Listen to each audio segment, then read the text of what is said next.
वस्सलातु वस्सलामु अला रसूलिल्लाह। कब्रिस्तान के दरख्त या घास वगैरह काटने का मसला, ये मसला उमूमन पूछा जाता है, लोगों को पेश आता है कि कब्रिस्तान के अंदर घास है और दरख्त वगैरह है, तो क्या इनको काटा जा सकता है कि नहीं काटा जा सकता। जवाब, तीन सूरतें हम आपके सामने रखते हैं। पहली ये है कि कब्रिस्तान में अगर कोई खुश्क घास है, खुश्क हो गई है, कोई दरख्त वो खुश्क हो गए हैं, तो ऐसी सूरत में ये दरख्त जो खुश्क हो गए, घास खुश्क हो गई है या हद से बढ़ गए हैं, एक जाड़ी नुमा और जो है इस तरह की कैफियत बन गई है, तो इस सफाई की गर्ज से अगर आप उसको काट के छोटा करते हैं तो ये जायज़ है। सफाई की गर्ज से, सफाई तो कब्रिस्तान में की जा सकती है, सफाई तो किसी जगह में भी हो सकती है।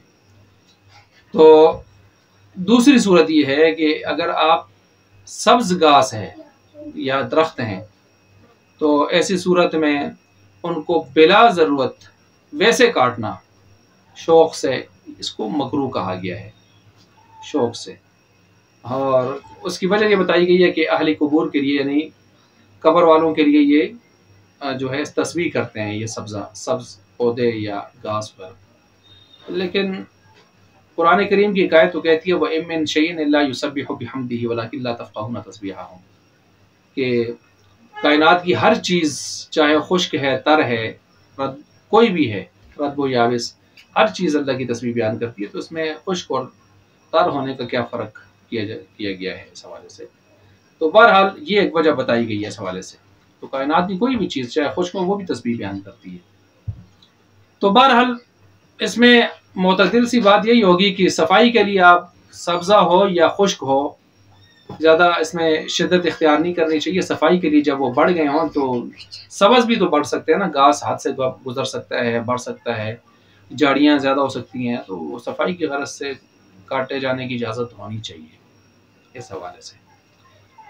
ये बंदे का अपना एक ख्याल है इस हवाले से, यानी इस्लाम कोई सख्त नज़रिया या ऐसी चीज़ों में, फ़ुरूई मसाइल में उसका हामिल नहीं होता।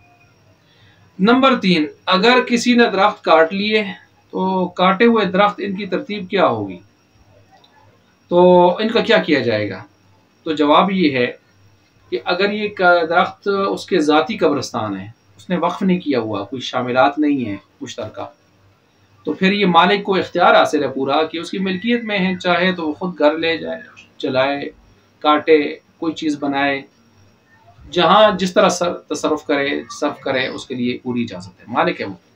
अगर वो कब्रिस्तान ममलूका नहीं है, मौकूफ़ा है, वक्फ किया हुआ है, या शामिलात बिला मालिकाना है, बिला मालिकाना को, यानी सबका मुश्तरका है, कोई मालिक नहीं है, बस पूरा गांव उसमें मुश्तरक है, पूरा पुराना चला आ रहा है, या किसी ने बाकायदा वक्फ किया हुआ है, तो ऐसी सूरत में ज़ाहिर बात है कोई मालिक तो नहीं बन रहा।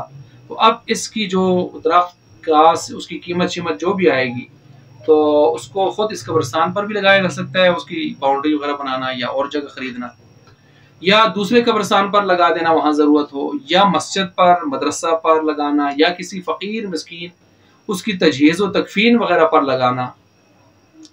तो तदफीन वगैरह के मसाइल में ऐसी चीज़ें गरीब मिस्कीन के, ये सारी सूरतें जायज़ होंगी। बहरहाल ये मैंने कब्रिस्तान के दरख्तों और घास का मसला आपके सामने तफसीलन बयान कर दिया।